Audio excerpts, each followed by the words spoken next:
ሰላም ጤና ይስጥልን እንደምን አላችሁ? ታህሳስ 19 2018 በዛሬው ዕለት እንግዲህ ትላንት እንዳጋራናችሁ ከጎኔ የምትመለከቷቸው ሞጣ ከተማ ውስጥ እንግዲህ በስርዓቱ የተለያዩ ቀረጾችን ያደረጉ ለመንግስት ገቢ ያደረጉ ናቸውና እንግዲህ ንስሮቹ የ201ኛ ኮር 54ኛ ክፍለ ጦር መሀል ከተማ ድረስ ሰርገው በመግባት ይዟቸው የወጡ ናቸውና እንዴት ነው እስኪ ስማችሁንና ምንድነው? ምክንያቱም እዛ ከተማው ላይ ብዙ ያማረሩ ሐሳብ የሚሰጡናሉ ለኛ ጥቆማ የሚሰጡናሉና እንዴት ጀመራችሁ? ማን ነው የቀጠራችሁ ይሄን ስራ እንድታሰባስቡ? ሁለተኛ ምን ያክል ነው እንግዲህ ጋሪ ሁሉ እንደምትቀርጹ ነው የተነገረን ለኛምና በጋሪ ምን ያክል ነው የምትቀርጹት? ሲኖዎችስ ላይ ምን ያክል ነው? በቀን ዝቅተኛ ምን ያክል ገቢ ታስገባላችሁ? ከፍተኛስ ምን ያክል ገቢ ታስገባላችሁ የሚለውን ሐሳብ እንድትሰጡን ነው። ስማችሁን አስተዋውቁና ቀጥሉ እስኪ። ዳንኤል ገላና አለሙ ይባላል። ድምጽ ይከፋል። ዳንኤል ገላና አለሙ ይባላል። የምንሰራው ጋር ቀረጥ ነው። በጋሪ 50 ብር፣ በመኪና በካርቶን 400 ብር፣ በጭነት ደም ባሽዋ 1000 ብር ነው የምቆጥረው። ይሄን ነው የምሰራው። ቀጥይ እስኪ ስምሽንና የምትሰሩበት የነበረውን አካባቢውን ትነግሩናላችሁ። ቀጥይ።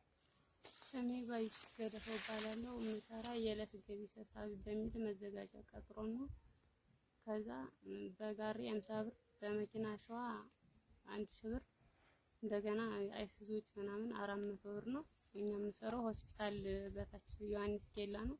ብዙ ጊዜ ጋሬን የምናገኝ በጋሬን የምንሰራው ያው ዝቅተኛ ገቢ እስከ 6 ከ5 ብር፣ ከፍተኛ በበጋ ሰዓት ከሆነ ከ10 ሺህ ብር በላይ።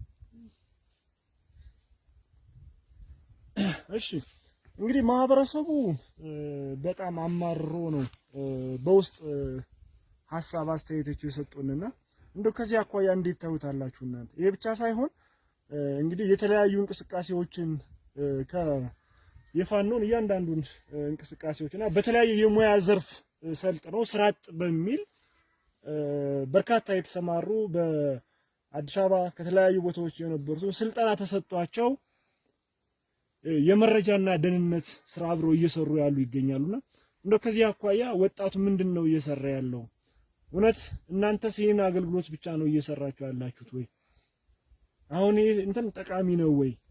አሁን ፋኖ እንግዲህ እንደ ህዝብ እየታገለ ባለበት ሰዓት እንደው የእናንተ ምልከታ ምን ይመስላል? ለሌሎች ወጣቶችስ የምታስተላልፉት መልእክት ካለ? ወጣቶች የምናስተላልፈው በራሳቸው ሰርተው ያገኙትን ስራ እንዲበሉ እንደኛ አይነት ስራ ባይሰሩ። ቀጥሎ ለምሳሌ እኛው ስራ አስገባ ስንለው በቀን እንስሩ እናስፋቸዋለን አለ። እዚህ ስራ አስገባ ስንለው እንገባለን። ስምንታችን ገባን። አሁን ከስምንታችን ሰባታችን አለ።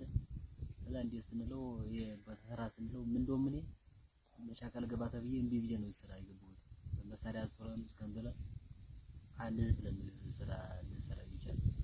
በቀን ገይተናል። በቀን እስኪላ መደውን ሰራን። ሌላ ገበሬው ማህበረሰቡ የሚያማረረው ምራቸው ነው። ሲጭንም ሳይጭንም 50 ብር ይከፍላል። እኛ ደግሞ ዝም ስላቸው እዛ እየሄደ አንተ ዘመድ እያሰለፍክ አንተ ወንድም ምን እያለ እኛ በቀራይ ስለዛሬ እስኪ ለወጣቱ ምን መልእክት ታስተላልፋለህ? አሁን ላይ እንግዲህ እንደ አማራ ነው ሁሉም የታጠቀው ብቻ ሳይሆን ያልታጠቀው ሁሉ ነው እየተገደለ እየታረደ ያለው ስርዓቱና እንደው ለወጣቱ የምታስተላልፈው መልእክት ካለ?